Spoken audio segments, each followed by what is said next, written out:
Hey everyone! In this video, I'm going to be explaining the process of making one of my most recent projects, the Spiderman Swing Test. The first step to this process is the setup.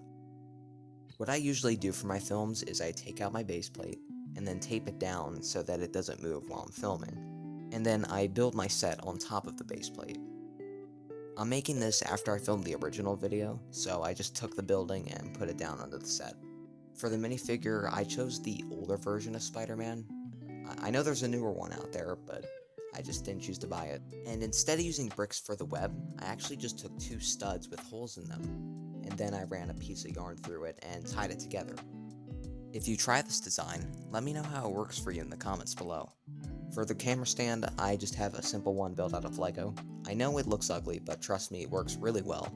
And finally, the rig I used was actually built out of Lego. I'll show you some of the features it has. It has wheels so that it can grip to the ground a bit better, and I put a stick on the front so that the minifigure can actually hold on to the rig. It has an outer arm for detailed movements, and it also has an inner arm for larger and broader movements. Lastly, I put a counterweight at the back for some of the heavier subjects.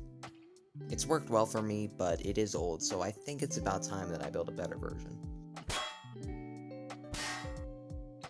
Now it's time for the filming process. I'll only be breaking down this part of the video, mainly because it was the hardest to film. So here it is. I know this looks difficult, and it kinda was, but there's only really two principles of animation to remember while filming something like this.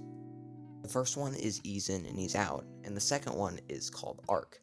I'll be going a little bit more in depth with arc rather than the first one. Arcs are defined as circular paths taken by an object or an action. Let me show you what I mean. In this example, we can see that this minifigure is following a circular path, and that path is called the arc. So when I animate, I found that it helps to try and visualize that path. Quick side note, I had to use my hand in a lot of the shots using the rig because it's just not a big rig. That's why I'm building another one. For the rest of the film, it's kinda simple, just walk cycles, and I did this pretty neat trick with a flashlight to create camera flicker. For post-production, I erase the rig, which usually takes me 30 seconds to a minute each shot. I'm not even gonna bother doing the math on this one. Lastly, I add my sound effects in and do any special effects I need to do. And that's it, the film is finished. Going into this, I was unsure of what the outcome would be, because I've never done it before, but I'm very happy with how it turned out. There will be a link in the description of the full video if you want to check it out. If you've made it this far through the video, I would just like to say thank you. And before you go, I'd like to share a Bible verse with you. Proverbs chapter 23 verse 12 says, "Apply your heart to instruction, and your ears to words of knowledge." I feel that learning is very important for animation, or anything in life, and I'm still learning new things as I make more films. If you want to read the Word of God for yourself, you can read the Bible, or you can visit this website called Bible Gateway.